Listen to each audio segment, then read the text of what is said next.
buenas noches y bienvenidos al debate en Popular Televisión.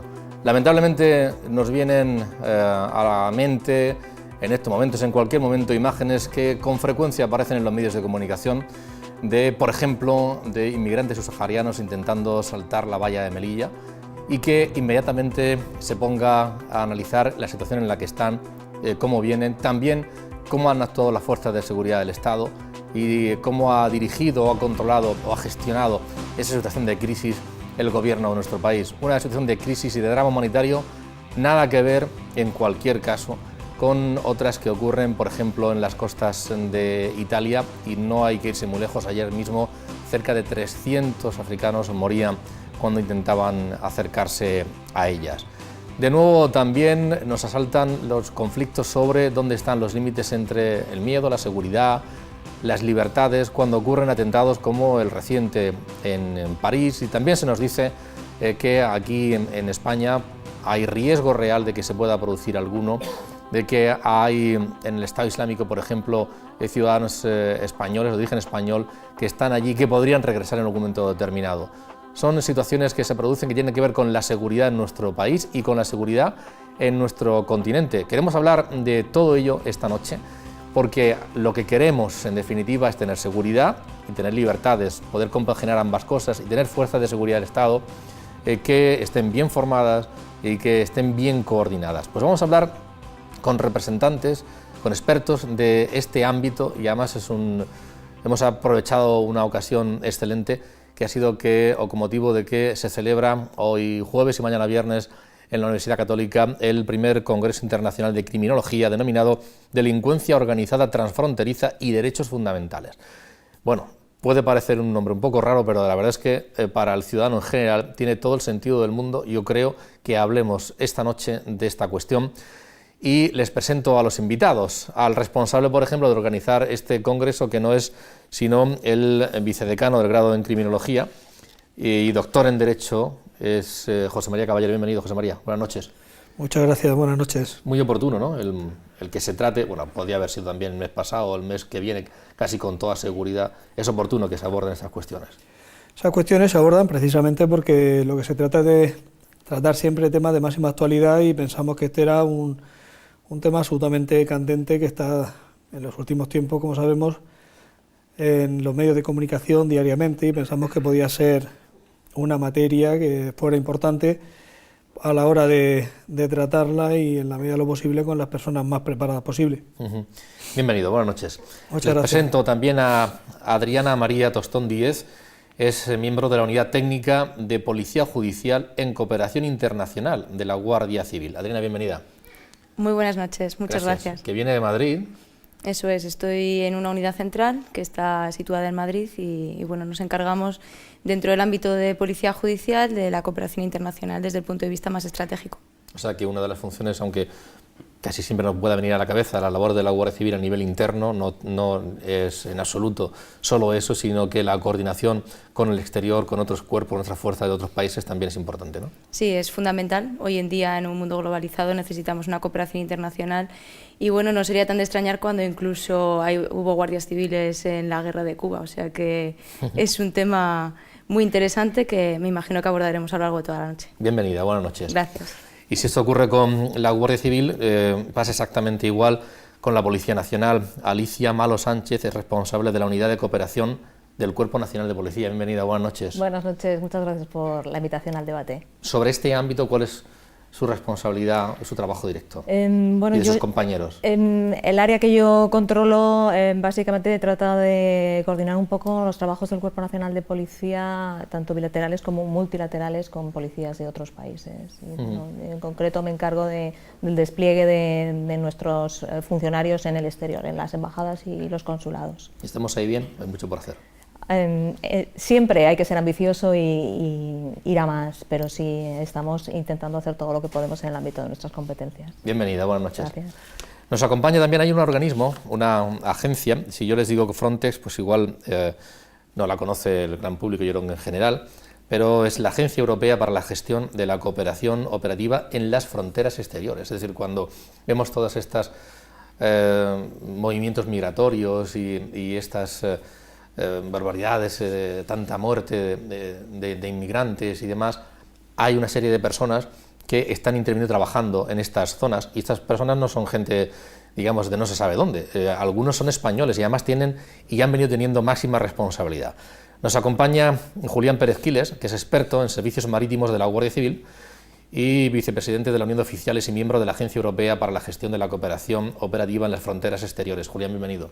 Buenas noches, muchas gracias por la invitación. Yo imagino que cuando usted viera ayer, tuviera información sobre lo que ocurría allí en las costas de Italia, de momento, ¿qué le viene? No sé, a la cabeza o al corazón, ¿a dónde? Dos sentimientos contradictorios. Lástima por las personas que se tienen que hacer a la mar y sufrir esta desgracia. Y el otro sentimiento es tratar de evitar que eso suceda de la mejor manera posible, enlazándolo con la presentación en la cabecera del programa, el eterno debate entre la libertad y la seguridad. La palabra Lampedusa, ¿la dice usted mucho? Me dice muchísimo.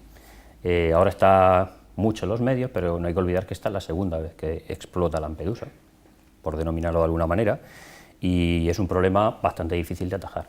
La Unión Europea está poniendo medios a disposición, siempre dependiendo de los Estados miembros, que son los que ponen los medios a disposición de la Unión Europea, y Frontex lo que se dedica básicamente es a coordinar esos medios de la mejor manera posible para intentar mitigar el problema del ¿Dónde le pilló usted esa primera explosión de Lampedusa? En Lampedusa, precisamente. En Lampedusa.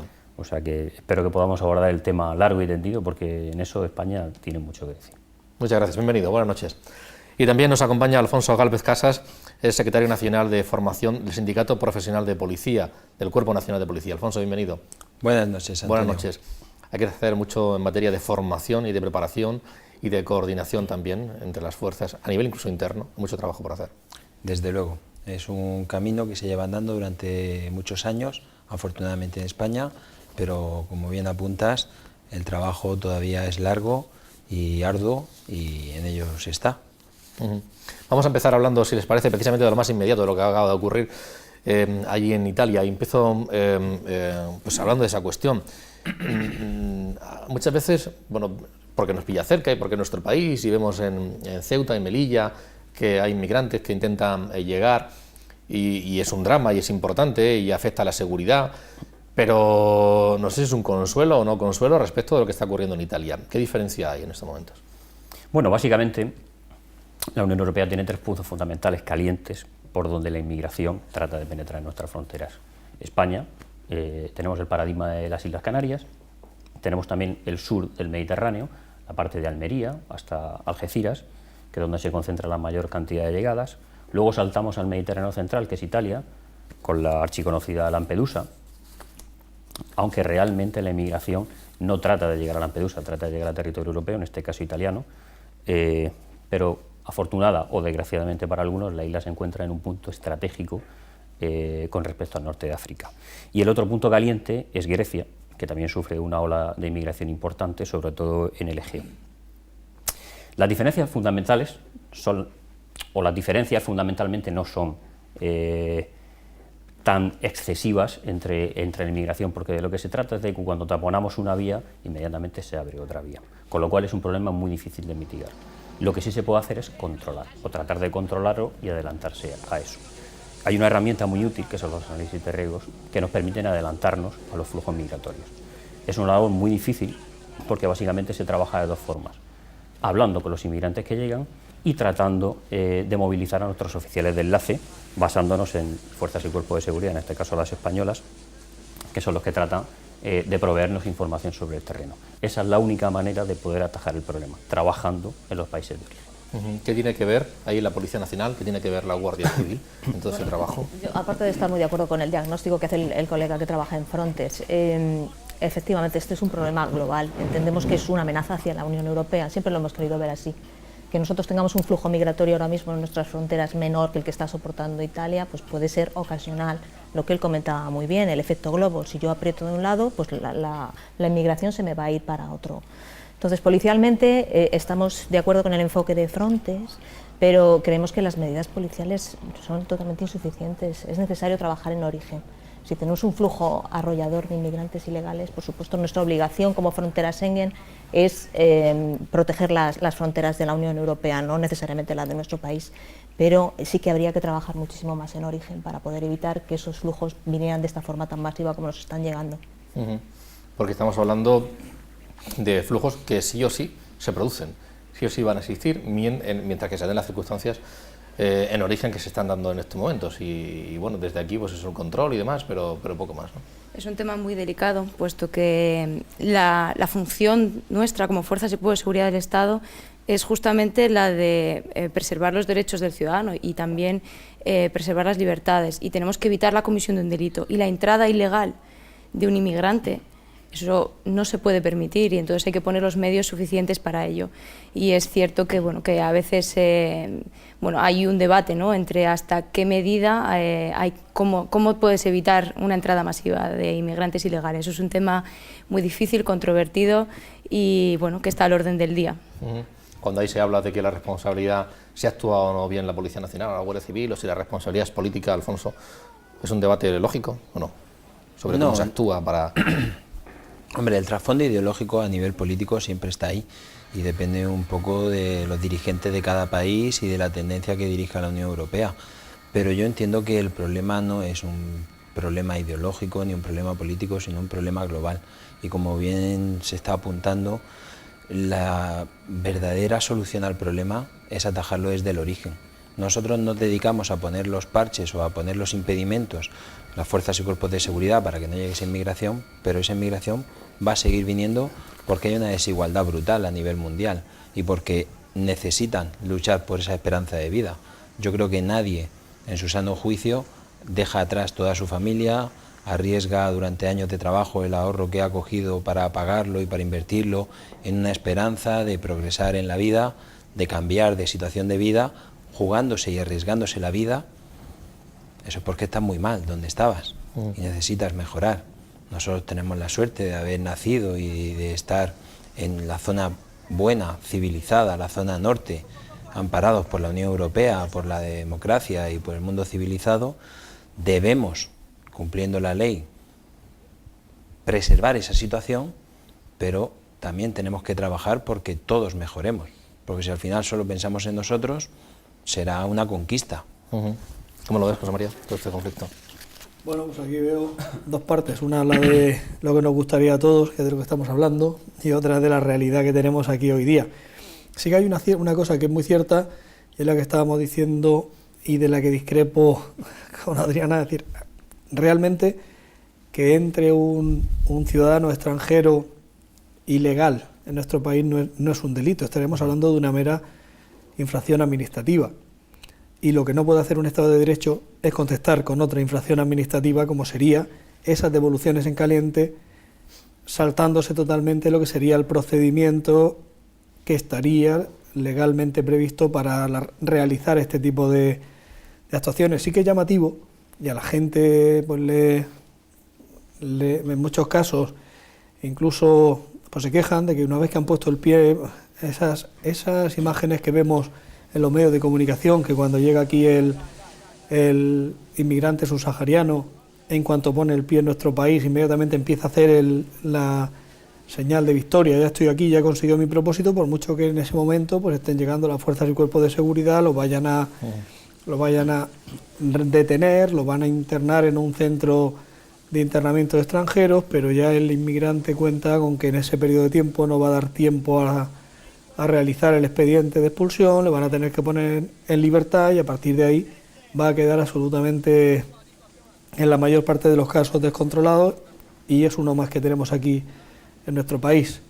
Lo cierto es que ese intento que se hizo en su día o que se ha hecho de devoluciones en caliente, la propia Unión Europea lo ha censurado, ha dicho que no es un procedimiento admisible, y nos vemos un poco en esa tesitura. Habría que cambiar quizás el procedimiento que tenemos aquí para buscar algún tipo de darle una solución respetuosa con los derechos fundamentales, pero que al mismo tiempo se preserven y se protejan las fronteras suficientemente, porque lo que no podemos olvidar tampoco es que en ese flujo de inmigrantes ilegales pueden entrar determinadas personas que pues, son lobos solitarios de los que ahora se está hablando y que una vez que están dentro de nuestro país constituyen un peligro real y cierto.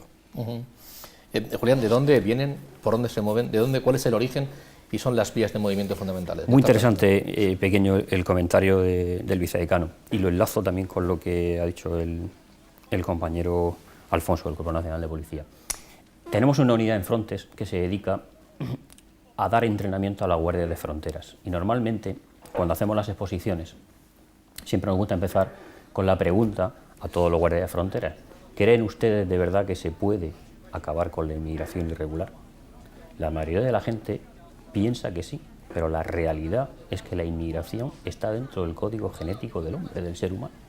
Hemos conquistado la tierra porque alguno se atrevió a salir en barca y a llegar al otro lado de la orilla, y a llegar al otro lado de la orilla, y a volver a llegar al otro lado de la orilla. Es decir, es una constante humana. Nadie va a mitigar la inmigración. Sí se puede controlar. La manera de controlarla lo enlazo otra vez con ambos. Primero, formación de la Guardia de Fronteras. Y segundo, respeto escrupuloso a los derechos humanos.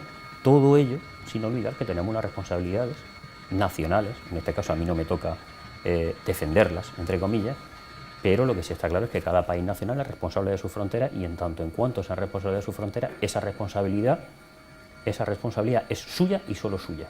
Y la Unión Europea, ahí, el papel que desempeña es tratar de que se cumpla la legislación. Es decir, las fronteras europeas deben de estar protegidas. Decía, ¿de dónde vienen los flujos migratorios? ¿De dónde proceden fundamentalmente y cuáles son las vías de movimiento? Tenemos 3 flujos principalmente en el Mediterráneo, y dividiéndola por países, empezando por España, que es el caso que más conocemos. Evidentemente el flujo migratorio viene del África subsahariana. Tenemos un cinturón en el Sahel, que hay bolsas de inmigrantes moviéndose constantemente en función ya de las operaciones que Frontex lanza. Tenemos un punto caliente en las Canarias, como he dicho antes, y el sur de la costa española. Ese sería un primer flujo. Tenemos un segundo flujo que es en el Mediterráneo central. Básicamente hay 2 puntos principales de partida. Uno es Libia y otro es Túnez. Lo enlazo con la primavera árabe, con el fenómeno de la primavera árabe, cuando el primer estallido de Lampedusa. Y después tenemos otro punto muy caliente que se sitúa en Estambul, en Turquía, pero no propiamente en la ciudad, sino como punto de convergencia de todo lo que viene de Oriente Medio. Esos son los 3 puntos principales de entrada a la Unión Europea, sin olvidar, por supuesto, lo que entra por los aeropuertos, o lo que trata de penetrar por los aeropuertos, porque el gran olvidado de las fronteras europeas son los aeropuertos. O sea, en los aeropuertos hay una densidad de inmigrantes ilegales circulando por todos los aeropuertos europeos que casi duplica las cifras de lo que llega por mar. Lo que pasa que por mar es muy escandaloso o muy triste que se mueran 200 personas. Sobre esas 200 o 300 personas en Italia se ha pronunciado, le hemos pedido opinión a Gil Arias, que es el subdirector de Frontex. Nos acaba de decir lo siguiente. Las tragedias evidentemente atraen el foco de atención de todos los medios inevitablemente, esto es natural. En cualquier caso, se da la circunstancia de que además de las tragedias, de la pérdida de vidas humanas, la presión irregular, hoy por hoy, el punto en el que se nota con una mayor intensidad es en el Mediterráneo central, con muchísima diferencia sobre cualquier otra zona del Mediterráneo. El sur es por excelencia la frontera más problemática para la Unión Europea, y dentro de la frontera sur son las fronteras italianas las más candentes, las que sufren una mayor presión y donde se producen lamentablemente más tragedias, más naufragios. No hay medidas suficientes, y por más medidas que se adopten por parte de los Estados miembros, por parte de las instituciones europeas, el problema de la pérdida de vidas humanas es algo que tiene muy difícil solución. Mientras que no se encuentren soluciones estables para los países de los que proceden los inmigrantes, no habrá problemas o no habrá soluciones de posible adopción a nivel de la Unión Europea. Lo único que podemos hacer es tratar de rescatar a los inmigrantes antes de que pierdan la vida, pero la única solución para evitar esas tragedias es impedir que salgan en esos viajes tan arriesgados desde las costas del norte de África. Me gustaría preguntarle a Adriana y a Alicia, como responsables o representantes, en este caso, de la Guardia Civil y Policía Nacional, cuando ven que se producen esos saltos a la valla, actuaciones de la Policía Nacional o de la Guardia Civil, y automáticamente se genera un debate en la opinión pública sobre si ha hecho, y también a nivel político, sobre si se ha actuado correctamente o no, y ustedes están viendo a sus compañeros que están actuando, se ponen un poco en su papel y hacen un poco de crítica. Lo hemos hecho bien, estamos formados, no formados, tenemos recursos, es injusto lo que se dice por parte de algunas personas y las críticas que se vierten a los medios de comunicación. ¿Cómo lo encajan ustedes? Bueno, la verdad que siempre es desagradable ver cómo se critica la actuación que se realiza sobre el cuerpo al que pertenece, sobre todo cuando lo que se está buscando es un bien para el ciudadano. Lo que pasa es que bueno, la crítica está al orden del día y bueno, lo asumimos. No queremos decir que toda nuestra actuación sea perfecta, de hecho los procedimientos de trabajo van evolucionando y nos vamos adaptando también a las nuevas formas de entrada ilegal y bueno, de los diferentes tipos que hay dentro de toda la frontera europea. Entonces, bueno, nosotros no estamos parados ante todas estas circunstancias, se va mejorando, nos vamos adaptando y, bueno, ¿qué hacemos? Pues participamos, realizamos acciones operativas para el control a nivel preventivo de la inmigración ilegal dentro de España y participamos en operaciones a nivel europeo para este mismo tipo de actuaciones. Entonces, por desgracia, solo se ven hechos puntuales, pero estamos participando día a día para la prevención de esta amenaza para toda la Unión Europea. Alicia. Pues sí, efectivamente, en línea con lo que comenta Adriana, participamos en la operación Paso del Estrecho, que moviliza un número enorme de inmigrantes durante la época estival, y a lo mejor eso no tiene la repercusión que puede tener un hecho puntual como este. Pero vamos, lo mismo que ocurre ahí, pues puede ocurrir en una manifestación en la que los policías se pueden ver desbordados y también recibe uno críticas. Entonces, bueno, va un poco, es consustancial a nuestro puesto de trabajo. Si me permites, sí, apoyando las tesis de ambas de ellas y hablando de cuando estalló por primera vez Lampedusa, que fue a raíz de la primavera árabe, probablemente la gente lo desconozca, pero las fuerzas y cuerpos de seguridad del Estado españoles fueron piedra fundamental para parar la primera ola de inmigración que llegó a Lampedusa. Y estamos hablando de 160.000 personas. Ambos cuerpos participaron, cada uno a su forma. Y te puedo decir cómo se argumentó la participación de España, porque me tocó a mí efectuarla. Lo primero que tuvimos en cuenta fue la inteligencia. Cuerpo Nacional de Policía tenía oficiales de enlace desplegados en el norte de África. Llamamos a ellos para que nos hicieran un análisis de riesgos. En conjunción con la unidad de análisis de riesgos de Frontex, tuvimos nosotros le llamamos situational overview, una fotografía fija de qué es lo que estaba pasando en ese momento allí, en Libia, en Túnez, en todo el norte de África. Después, con esa inteligencia, pudimos saber qué medios teníamos que poner a disposición de los italianos o de las fuerzas de seguridad italianos como ayuda. Guardia Civil participó con barcos y con aviones y probablemente no se le dio la suficiente cobertura mediática como ahora. Hoy mismo hay profesionales de la Guardia Civil y de la Policía Nacional participando en una operación coordinada por la Agencia Europea de Fronteras que se llama Tritón, que es heredera de la antigua Operación Hermes, y seguimos fuerzas y cuerpos de seguridad del Estado españoles, y me incluyo porque mi procedencia es esa, liderando ese tipo de operaciones. Si vemos la relación de medios desplegados, España es uno de los países que más aporta, tanto medios técnicos como medios humanos, a esa operación. Alfonso, sobre esa cuestión y también de coordinación internacional, ¿cómo lo ves, desde tu punto de vista? Hombre, la coordinación internacional, para que, entiendo yo, tenga éxito y obtengamos frutos, no debe ser solo entre las fuerzas y cuerpos de seguridad del Estado en España, ni con otras policías de la Unión Europea, sino sobre todo y fundamentalmente con los países de tránsito de esa inmigración y los países de origen de esa inmigración. Porque a nivel de los análisis de inteligencia que comenta Julián, pues evidentemente nosotros tenemos nuestra visión desde este lado de la valla, pero si no contamos y no utilizamos la información del otro lado de la valla, pues al final daremos soluciones sesgadas. Sí, el problema, ya lo he comentado antes, que sí hay que trabajar con los países de origen, lógicamente, pero en África principalmente nos encontramos con una situación de democracias incipientes y con o de hablas, estados interlocutor, ¿no? o de estados fallidos, como el caso de Libia, que es el que está afectando a Lampedusa, básicamente. Entonces, claro, trabajar, por supuesto que lo hacemos, que intentamos firmar acuerdos de colaboración que se hacen a nivel bilateral, a lo mejor deberíamos planteárnoslos a nivel de Frontex o de la Unión Europea, para evitar que que es un problema global, nos afecte a todos. Se hacen relativamente hasta donde se puede llegar. Lógicamente, estos países, pues bueno, se están incorporando un poco a la normalidad democrática, pero les queda todavía un tiempo.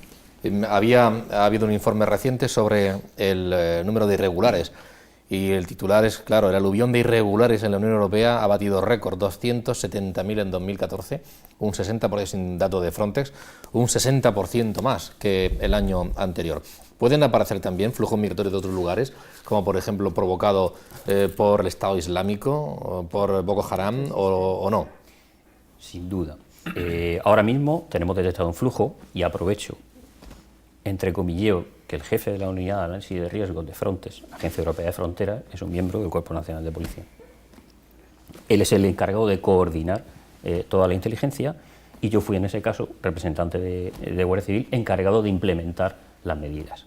Y él, con el equipo de oficiales de enlace que tenemos desplazados al efecto, liderados también por el Cuerpo Nacional de Policía allí, precisamente, fueron capaces de trazar la línea que llevaba la inmigración hasta llegar a Siria. En este caso, venían de Afganistán y en Siria se reunían en un punto y de ese punto se disgregaban por toda la costa siria y trataban de penetrar en la Unión Europea a través del mar Egeo. O sea, la principal línea o flujo de entrada a la Unión Europea de ese tipo de inmigración, que es muy particular, se da en la frontera griega, en el mar Egeo.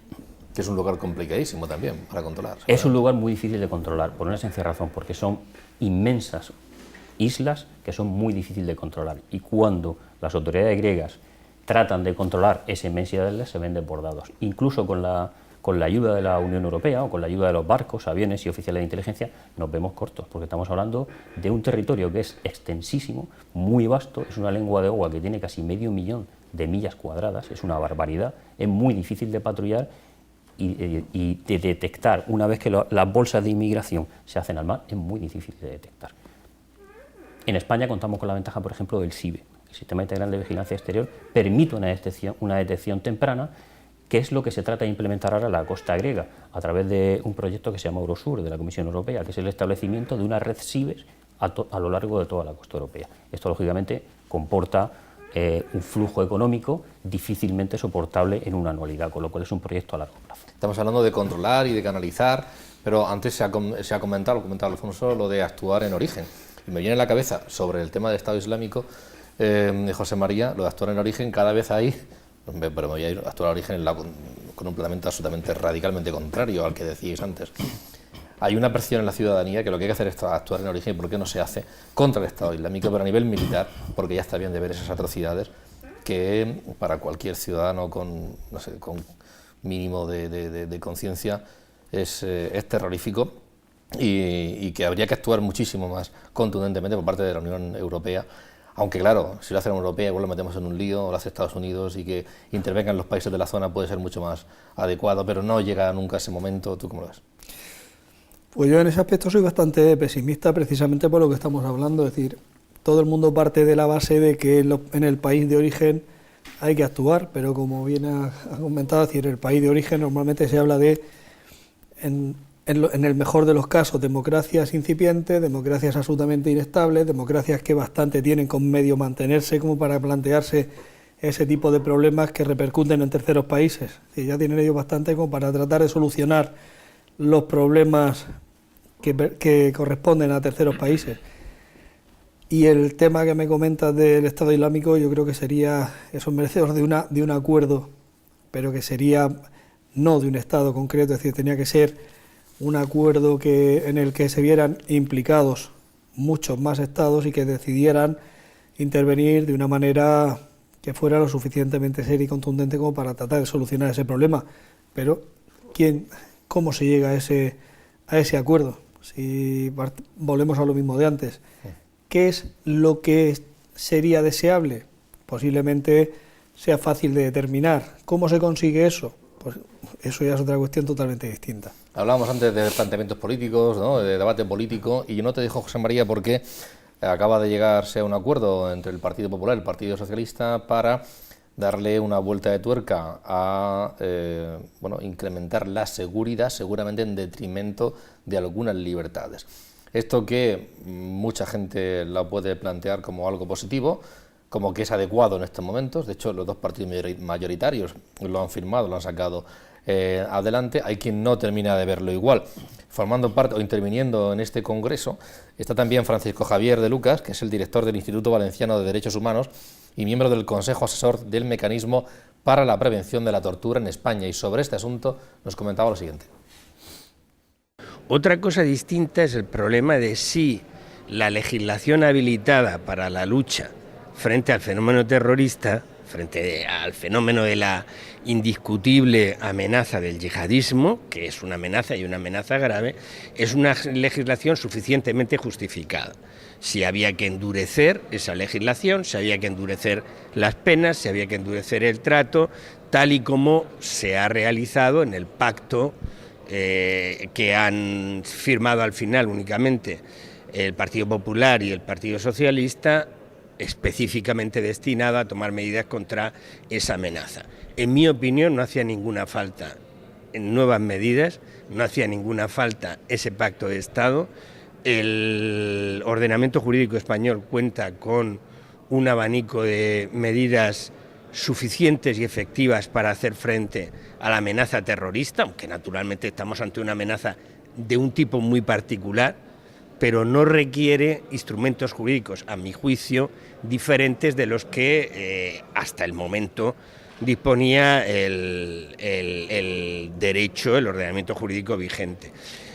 Me parece particularmente preocupante, además, el que algunas de esas medidas puedan significar un relajamiento del umbral mínimo de respeto de los derechos humanos que tiene toda persona, sea o no un criminal. El criminal más terrible sigue teniendo derechos humanos básicos. Naturalmente deja de tener otros, por ejemplo, afortunadamente el derecho de libertad deambulatoria, faltaría más, ¿no? Se le encierra en prisión siempre y cuando haya una decisión judicial, porque siempre debe ser judicial, al frente. De manera que me preocupa que la legislación preventiva adelante medidas de las que dispone autoridades administrativas y no judiciales.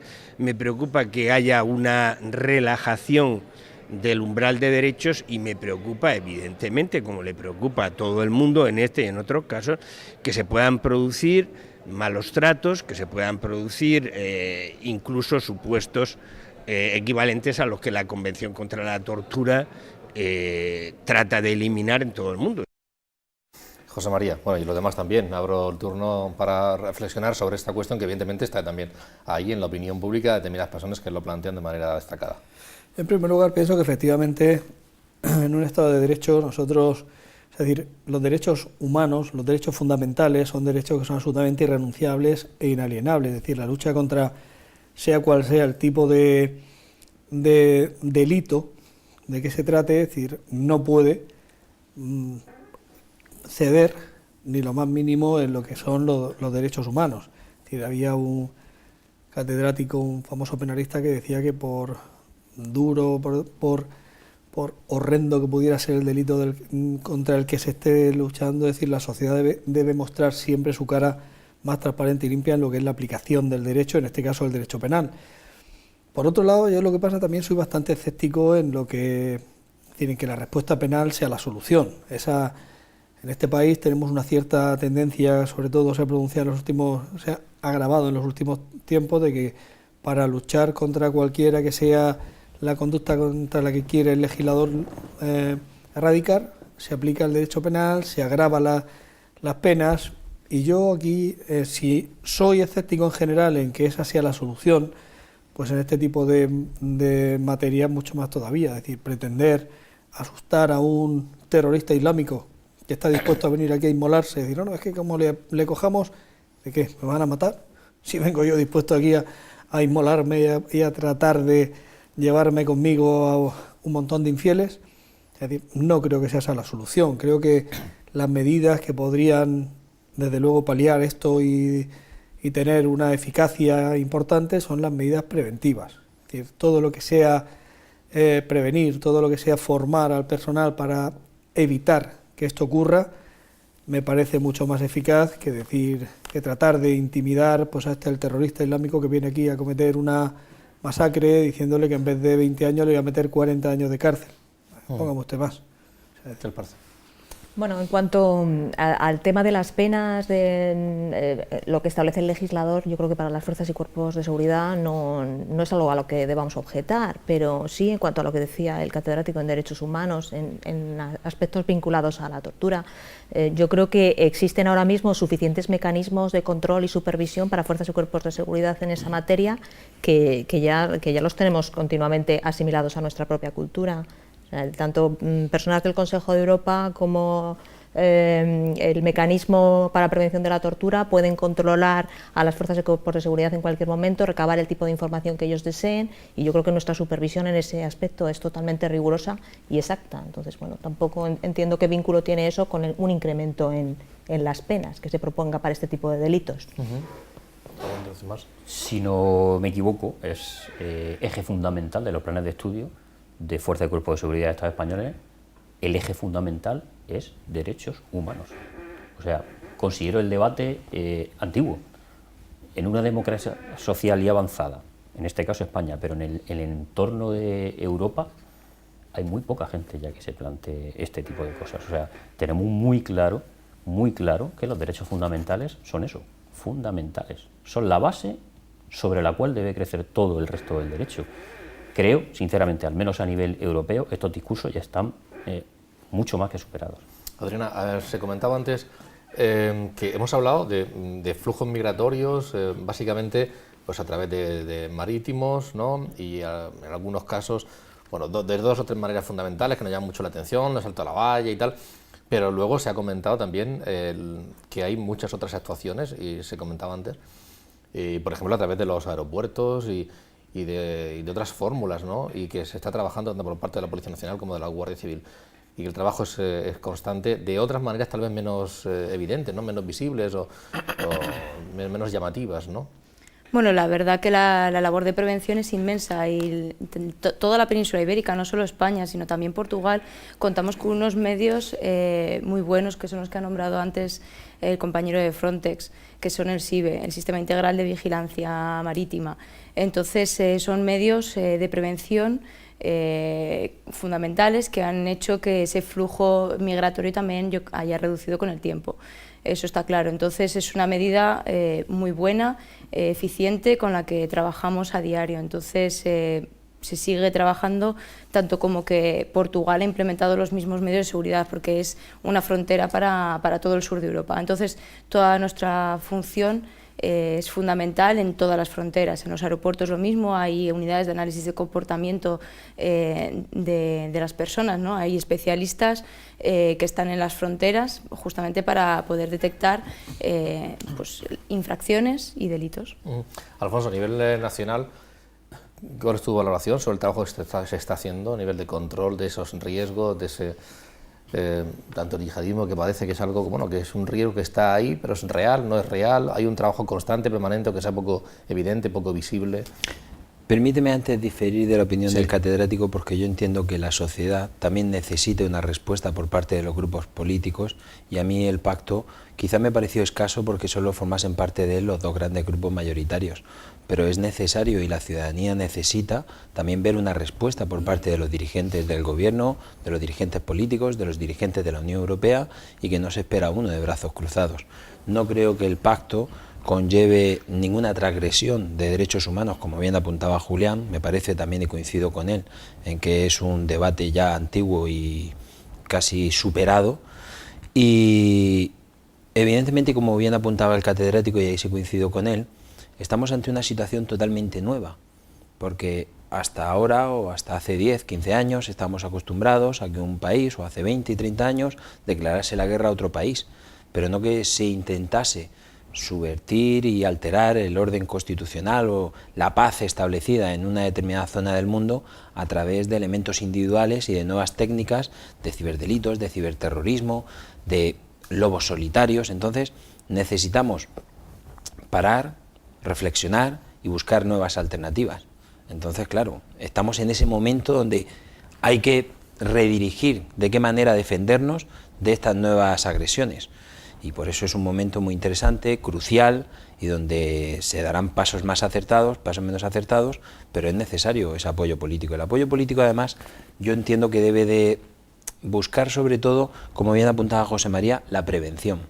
Buscar sobre todo dotar de mayor medidas, de mayores medios, de mayor formación a las policías, a las unidades de inteligencia, de una mayor cooperación policial internacional, de más declaraciones de lucha ante esa nueva situación, e incluso también abriría un debate aquí del papel de los medios de comunicación, porque trasladándolo un poco al sentimiento de seguridad subjetiva que tiene la población en las últimas estadísticas del CIS, de cómo se ha disparado exponencialmente la preocupación por el terrorismo, en base es por la publicidad que se le da por parte de los medios de comunicación. Sí, ahora se hacen ejecuciones en directo, pero ¿cuántas ejecuciones en directo hemos presenciado?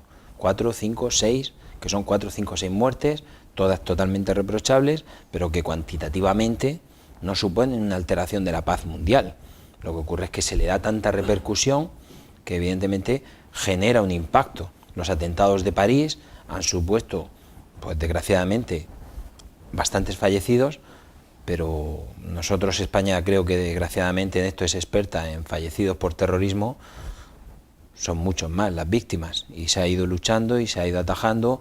Hemos casi superado esa fase del terrorismo nacional y ahora nos enfrentamos a un terrorismo internacional, y en eso estamos, en esa preparación. Cada vez que hay un conflicto bélico, por ejemplo en Ucrania, automáticamente hay que pensar que se va a producir un movimiento migratorio, o no necesariamente. En Ucrania precisamente no se da ese fenómeno, es decir, los ucranianos no quieren salir de su país, lo que quieren es su país en paz y una frontera con Rusia. Es decir, no hemos detectado grandes movimientos de bolsas de inmigración hacia la Unión Europea procedentes de Ucrania. Pero si me permite solo un segundo, abundando en lo que decía Alfonso, hay que poner en valor una cosa muy importante. En España durante 50 años hemos sufrido la lacra del terrorismo. Y ahora tenemos una ocasión importantísima de exportar nuestra experiencia a Europa. De hecho, nuestros profesionales de Guardia Civil y de Policía Nacional son llamados por la Comisión Europea, por la Escuela Europea de Policía, para que impartan enseñanzas referentes a cómo luchar contra el terrorismo.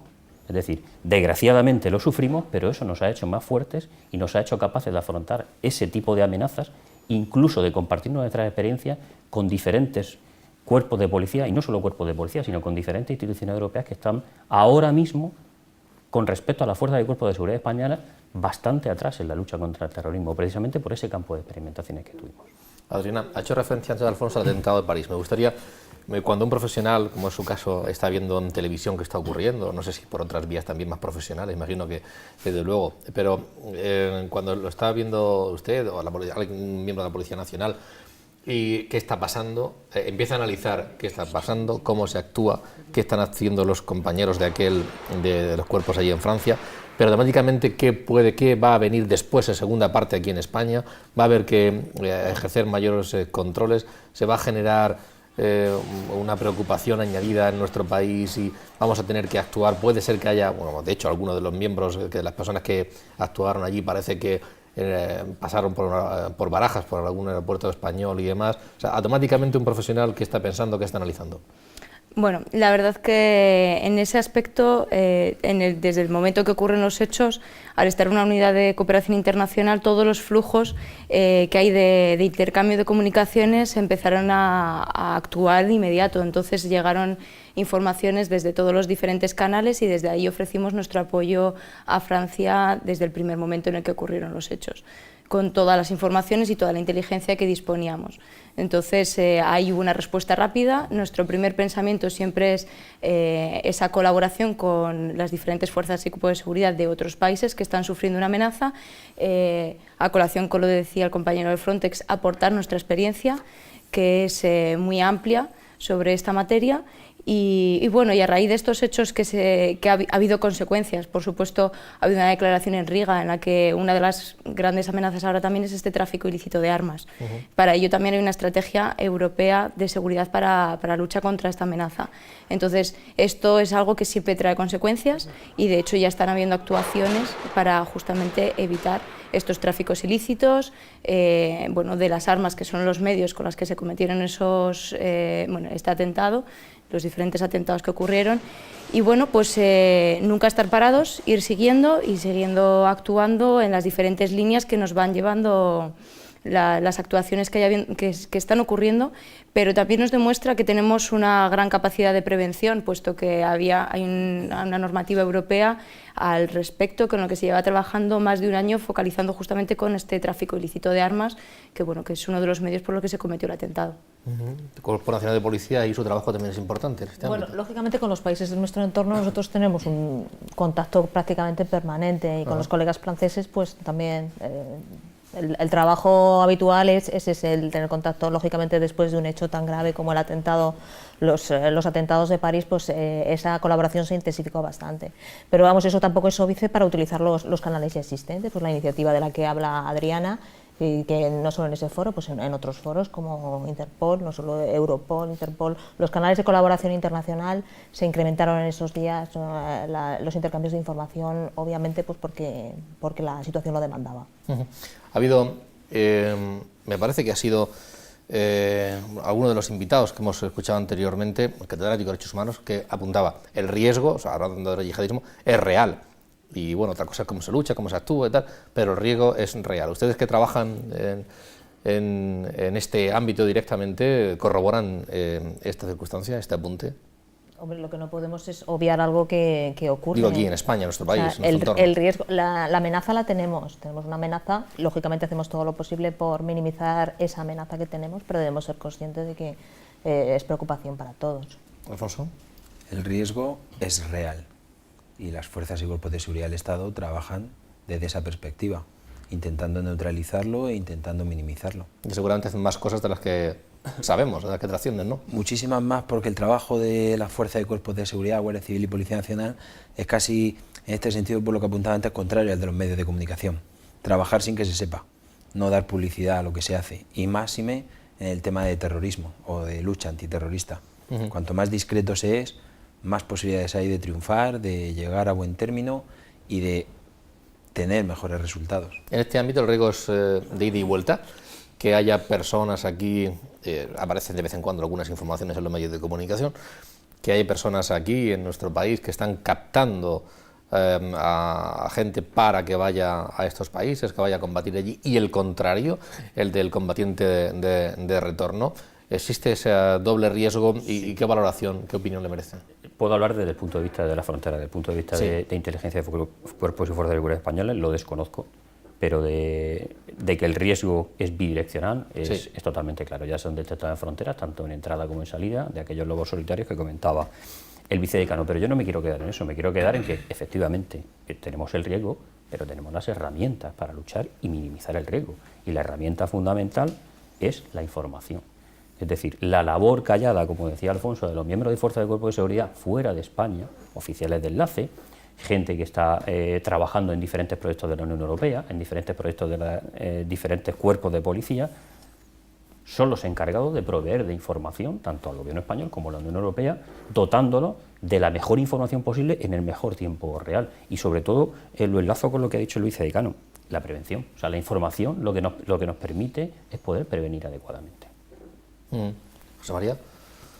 Bueno, pues yo sentiré lógicamente el conocimiento en la materia que tienen las fuerzas y cuerpos de seguridad del Estado. Yo creo que sí, que el sentimiento de la calle evidentemente es que ese riesgo existe. La gente sabe que es un hecho notorio, que ese riesgo está ahí, y eso ha hecho también, como comentábamos antes de entrar, que la gente haya asumido pues la carga que ello comporta. Es decir, tratar de pelear contra eso pues supone una serie de contraprestaciones que el ciudadano tiene que asumir. Ahora, cuando uno va a montar un avión, pues sabe que tiene que pasar por una serie de controles, tiene que sufrir una serie, digamos, de servidumbres a la hora de asegurar que esa persona pues no porta ningún tipo de objeto que pudiera ser peligroso para los miembros de ese vuelo. Y bueno, ya digo que la gente, lo que en un primer momento parecía que había una sensación de malestar generalizada por este tipo de cuestiones, pues poco a poco han ido entendiendo que la contrapartida, en el caso de que eso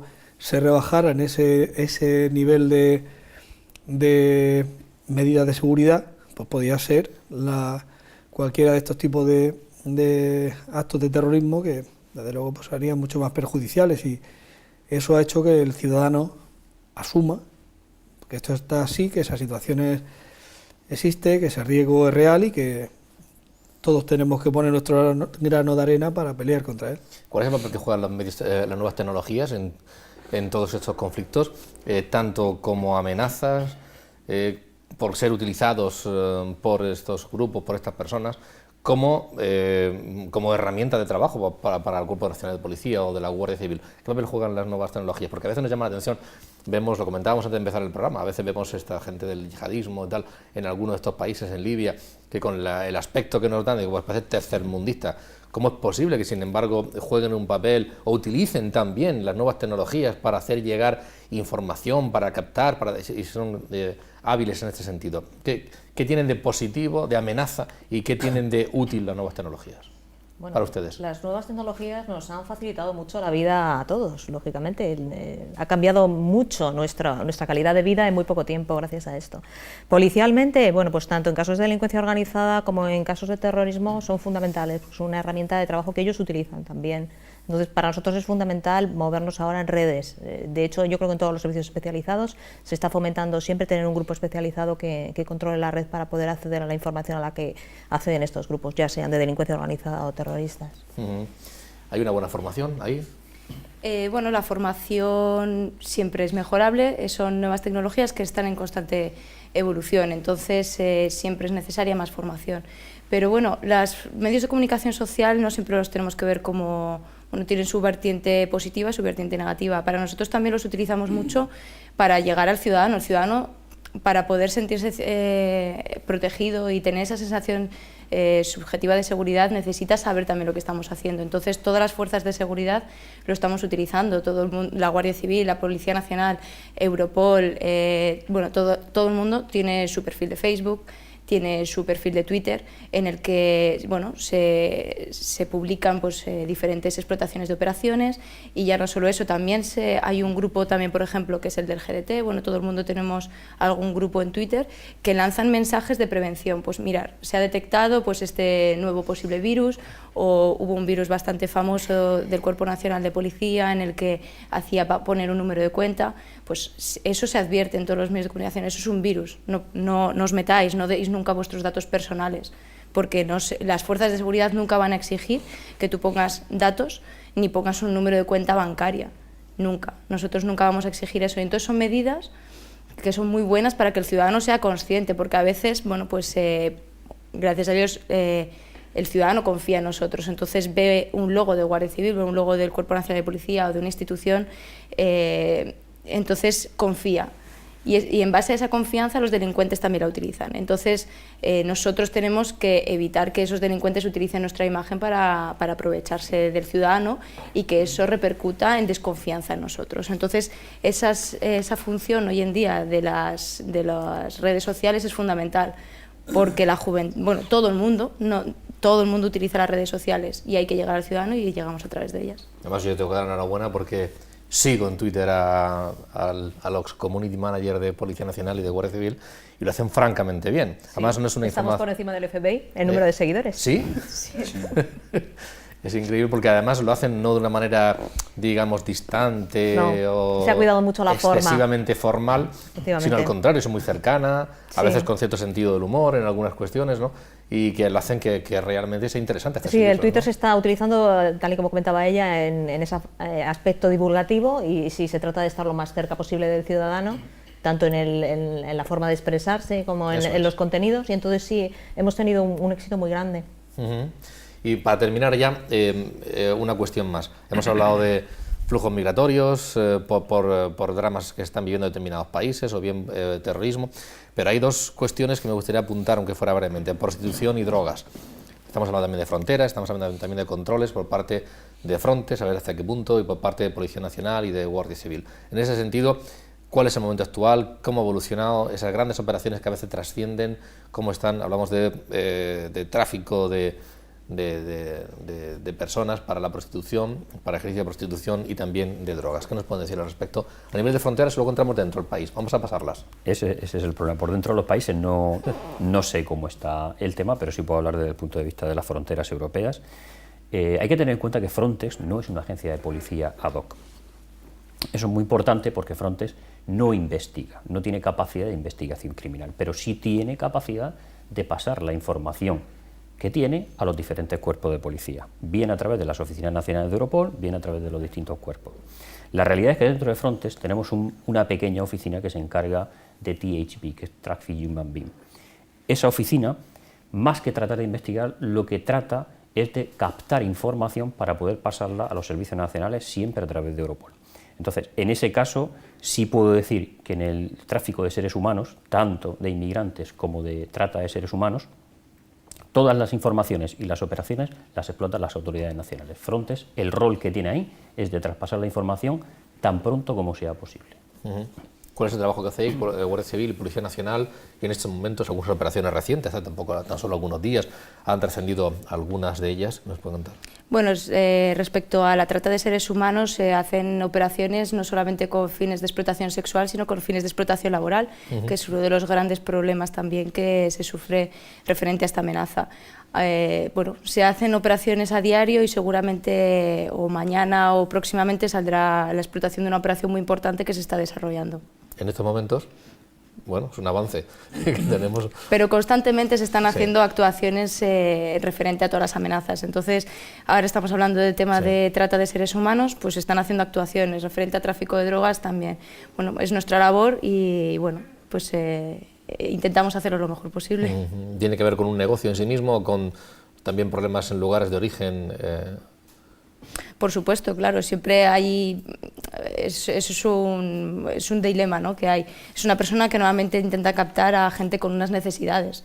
Muchas veces estas personas vienen engañadas pensando que van a venir a ocupar un puesto de trabajo y entonces al final se ven envueltas dentro de una organización criminal y se ven obligados a trabajar de forma forzosa en explotaciones agrícolas o cualquier tipo de trabajo de forma forzosa y voluntariamente no pueden salir de ese núcleo. Y luego lo mismo con explotación sexual. Entonces, bueno, siempre se busca la debilidad de una persona, unas necesidades para conseguir meter a esa persona dentro y convertirse en una víctima de un delito. Es también difícil actuar ahí, sacar en claro y conseguir que alguien diga que alguna de estas personas que son víctimas que realmente manifieste lo que está ocurriendo, las presiones, las tensiones, las dependencias son fuertes. Sí, eso es la parte más difícil, que la propia persona que es víctima se atreva a comunicarlo a las fuerzas y cuerpos de seguridad, porque bueno, justamente están en una situación de dependencia, en una situación personal muy difícil en la que igual sienten y después de una vez que denuncie, ¿qué hay? Me quedo solo, me quedo sin trabajo, me quedo en la calle, otra vez esta organización sabe todo sobre mí y entonces ¿qué va a pasar sobre mí? Conocen a sus núcleos familiares en sus países de origen, entonces no amenazan solamente con ellos mismos, lógicamente amenazan con terceras personas, que siempre es el vínculo más fuerte y lo que hace que retenga a esas personas. Entonces esa labor es muy importante. La formación de la gente que trabaja vinculada con estos delitos es esencial y de hecho se está ahora mismo reforzando esa formación específica para la toma de manifestación de las víctimas. Es difícil a veces distinguir entre una víctima o no, en este caso de delitos. Alicia. Bueno, yo creo que en el tema de trata hemos trabajado mucho. Yo creo que durante los últimos 20 años la Unión Europea es uno de los temas estrella que se ha trabajado más y lógicamente la legislación europea la hemos tenido que transponer a nuestra legislación nacional. Yo creo que nuestro modelo ahora mismo es bastante garantista y da suficientes garantías a las víctimas. Entonces, sí que se juega mucho con que puede tener una familia detrás, pero bueno, sí que se les dan muchas posibilidades para que colaboren con las fuerzas y cuerpos de seguridad. Yo creo que es uno de los temas en los que más hemos avanzado. Y en cuanto al tráfico de drogas que mencionábamos antes, bueno, pues es clásico en España, desde los 80 llevamos sufriendo un problema de tráfico de drogas. Yo creo que estamos suficientemente especializados como para lidiar con las cuestiones que se derivan del tráfico de drogas, que ya no solo es blanqueo de capitales, ya cada vez encontramos grupos que se dedican a más actividades criminales. Y bueno, pues lógicamente estamos en una zona muy de paso hacia Europa y sigue siendo un problema grande para nosotros, pero no solo para nosotros, también para la Unión Europea. En el informe de amenaza que elabora Europol bianualmente se detectan, creo que son 3.600 grupos de delincuencia organizada y más de la mitad se dedican al tráfico de drogas, o sea que todavía sigue siendo un problema pues porque genera muchísimos beneficios y mientras siga generando esos beneficios pues va a ser una prioridad para la Unión Europea y para España, por supuesto. Alfonso, hay responsables de formación, hay medios suficientes, hace falta más, no sé, armamento, chalecos, medios, formación, preparación, digamos, intelectual, estar al tanto de novedades que se están produciendo. ¿Qué hace falta? Todo. Hace falta mayor carga lectiva formativa, hace falta más actualización, más reciclaje, porque no es de recibo que un policía nacional salga de la escuela y no tenga los suficientes cursos de reciclaje. Hace falta sobre todo también un cambio de mentalidad, un cambio legislativo, que el gobierno dote a las fuerzas y cuerpos de seguridad de elementos de defensa intermedios. Hasta ahora pasamos del cuerpo a cuerpo, de tener que zafarse un policía contra un delincuente con las manos, al cuerpo a cuerpo, a la defensa a lo sumo, y de ahí pasamos al uso del arma de fuego, y no hay nada en medio. Entonces hace falta que se dote de esos medios de defensa intermedios, como pueden ser sprays de defensa, geles de defensa, pistolas eléctricas, defensas extensibles, etcétera, y que debemos de ir avanzando en eso porque la sociedad es cambiante, la situación es cambiante, y me parece que no es exigible que un policía, por ser policía, tenga que jugarse su físico, tenga que jugarse su vida en muchas de las intervenciones. Pero hay un problema de convicción, de conciencia o de recursos. De legislación y de recursos, fundamentalmente. Entonces es necesario, entendemos, desde el Sindicato Profesional de Policía y desde la mayoría de los sindicatos y de las asociaciones de la Guardia Civil, que evidentemente el principal potencial de las fuerzas y cuerpos de seguridad es el factor humano. Si no se protege al factor humano, por ahí se quiebra la balanza. Entonces hace falta dotar de más medios de seguridad, de más formación y mayor apoyo legislativo en muchas de las intervenciones. Julián, para terminar, una cuestión, no quería dejarla pasar. Hay un titular que se publicó hace poco de parte de Fontes, no sé si es demasiado simplista o cierto. El refugiado político árabe está sustituyendo al inmigrante económico subsahariano. ¿Eso es verdad? Así. Tal cual lo dice, es matizable. Es cierto que, como comentábamos antes, el fenómeno sirio es nuevo en la frontera europea. Sí hemos detectado, en el flujo ese que comentaba antes, sirio, que no todos los sirios dan el perfil de inmigrante tal y como conocemos a los inmigrantes que nos llegan de la África subsahariana. Es cierto, por ejemplo, que hemos detectado una bolsa de cristianos que están saliendo de Siria. Y están saliendo de Siria porque son forzados por el Estado Islámico a salir de Siria. En ese sentido, es cierto que cuando llegan a territorio europeo, no solo por razones políticas, obvias, por falta de libertades, sino por razones religiosas, piden asilo político, tanto en Grecia como en Italia. En España creo que no se ha dado el fenómeno, corríjame si me equivoco, creo que no, pero en Grecia casi en todos los barcos que llegan a Grecia llegan 1 o 2 sirios cristianos, que los hay, pidiendo asilo político, por razones religiosas. O sea que no es simplista, detrás del titular hay mucha inteligencia para llegar a ese sitio. José María, para acabar ya, hemos hablado de un abanico amplio en el que hay que trabajar mucho, se trabaja constantemente, fuerzas de seguridad del Estado, Policía Nacional, Guardia Civil. José María Caballero es abogado y bueno, ahí hay un equilibrio también, una relación de tensión entre unos y otros, ¿no? Pero absolutamente fundamental, necesaria e imprescindible en la sociedad. Yo creo que vamos, que todos formamos parte del mismo, estamos en el mismo barco, y el que no lo entienda así, desde mi punto de vista, tiene una interpretación absolutamente errónea. Que cada uno juega en relación con la administración de justicia un papel, cada uno tiene una función, pero en definitiva entre todos contribuimos a que se haga justicia, y creo que somos piezas de la misma función, en definitiva. O sea, que no existe ese antagonismo con el que muchas veces se quiere plantear la cuestión. Es la formación, yo decía, la preparación, los medios, los recursos con los que cuenta la Policía Nacional, la Guardia Civil, visto desde fuera, visto desde un responsable de criminología y académico y desde un abogado, son suficientes, están bien, ya faltan más. Hombre, yo creo que en nuestro país, eso es algo también conocido, la formación del Cuerpo Nacional de Policía, de la Guardia Civil, ha aumentado exponencialmente a lo que era hace unos años. Es decir, ahora mismo nosotros trabajamos yo habitualmente me relaciono con Policía Nacional y Guardia Civil, que se ve que tiene una formación, pero muy amplia y además muy cualificada en los diferentes puestos en los que se está trabajando. Lo que sí que veo es que hay una necesidad, volvemos a lo que antes decíamos, y retomando además los 2 últimos puntos que tú comentabas, es decir, ¿qué pasa con las nuevas tecnologías? Las nuevas tecnologías, como la investigación científica, tecnológica, todo, lo que supone unos grandes beneficios para el usuario, al mismo tiempo comporta la posibilidad de hacer un mal uso, que a su vez lleva aparejado una serie de riesgos que son los que hay que atajar. Y esto es inevitable por la evolución. Yo a los alumnos les suelo decir que hace 50 años el delito que actualmente existe de manipulación genética pues era impensable porque era una actividad a la que no se había llegado científicamente. Hoy día es un problema. Es decir, ¿qué es lo que ocurre con lo que comentabas de las mafias de trata de blancas, de prostitución, de drogas, de mano de obra, la trata de mano de obra? Esto no es ni más ni menos que la consecuencia de la globalización. Es decir, ahora mismo el mundo es un territorio absolutamente global. Anteriormente, es decir, ¿quién es el que hoy dirige una red de trata de blancas? Pues posiblemente el delincuente que antes, por dificultades de movilidad, pues tenía que implantar un club de carretera en lo que era su ámbito de actuación, en su pueblo, en su ciudad.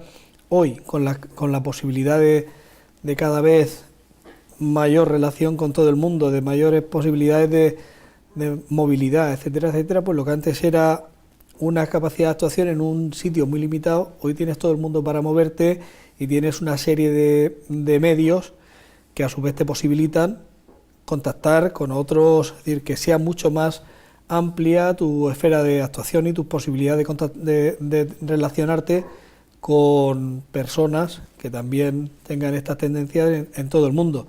Por tanto, por muy cualificada que sea la formación de la policía, de la Guardia Civil, de las fuerzas y cuerpos nacionales, sea de un determinado Estado, si no tienen una coordinación y una conexión con la de esos países, la respuesta quedaría coja, porque el delincuente sí suele tenerla. Pues terminamos ya. Gracias, José María, por haber estado aquí. Gracias a vosotros. Y que vaya bien el Congreso. Muchas gracias. Y a ustedes cuatro, que vaya muy bien su trabajo. La verdad es que es admirable el trabajo que realizan. Yo la semana pasada tuvimos a 4 médicos y también les dije lo mismo, porque la verdad es que hablar con médicos y cirujanos, la verdad es que desearle todo lo mejor, al final es mejor para el ciudadano. Y en este caso, a personas que trabajan desde ámbito además de importante responsabilidad a nivel nacional e internacional en la seguridad, en nuestra seguridad, es fundamental, y también les agradezco que hayan estado aquí esta noche compartiendo sus opiniones con todos nosotros y con los espectadores. Gracias. Y a todos ustedes también por seguirnos. El próximo jueves volveremos con otro tema de actualidad. Buenas noches.